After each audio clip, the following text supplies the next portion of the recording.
with the lack of compliance around the new ER changes across the board, across all industries, with the vast majority of businesses exposing themselves to significant fines. So here's what I want to share with you. There has been the most employee relations legislation change since Fair Work was introduced back in 2009. And here's the thing. It's not as simple as just releasing a policy, job done. The legislation has been deliberately designed to force employers to act proactively. So here are just some of the actions you should have already taken. If you have an employment contract that has a gag clause in it, in other words, people can't talk about what they're earning, you need to have that removed. If you need to have completed a sexual harassment risk assessment to identify and mitigate any risk, you need to have done everything practically possible to proactively prevent sexual harassment in your workplace. You need to have completed the People at Work survey to identify your psychosocial hazards. It's a free tool on the Fair Work site, and then actually mitigate them. You need to change your parental leave policy so it doesn't talk about primary and secondary carers anymore. You need to ensure that your domestic and family violence leave is shown as ordinary hours worked on the payslip because it goes home to the perpetrator. You need to have conducted a wage audit to ensure that everyone's being paid correctly and that both genders are being paid the same if they are performing the same role at the same level. So there are loads more than that. We do have loads of PDF guides, webinar recordings, ebooks and stuff on our website if you need them. But here's the thing, there's still more change to come. Wage theft now attracts jail time. Now let me be really clear. Wage theft versus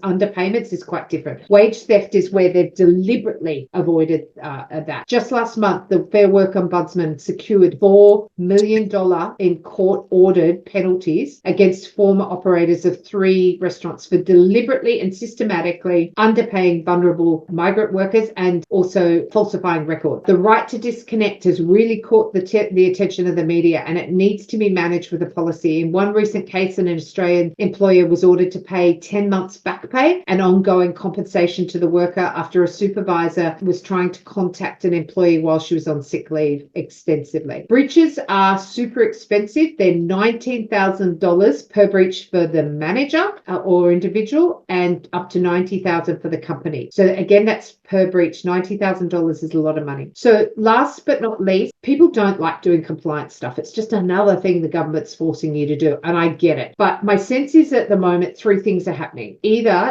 businesses are completely unaware because they're fighting for their survival, or they're unwilling due to financial constraints and other priorities and they know they need to do it, or they just don't know where to start and there's so much change they need to do. And I totally get it and I don't blame you. Again, we do this for our clients, but we also have to face the challenge of doing it on ourselves. We were, I suppose, the test guinea pig for that. We've created an ER starter pack for this exact reason, to meet the demand for help. So if it sounds like you, drop us a line, we can have a chat. That's the best place to start. But what I will say to you, it's a lot easier than you think when you get the right help in place. So I wanted to share this scary slide with you. These are all the pieces of legislation. Now, all those ones on the left have already been in place, but the ones on the right are coming either in August 24 or 25 for some of them, depending on the size of your organisation. Our last reflection piece, where are you at? Who in your business is responsible for complying with all the mandatory ER legislation changes?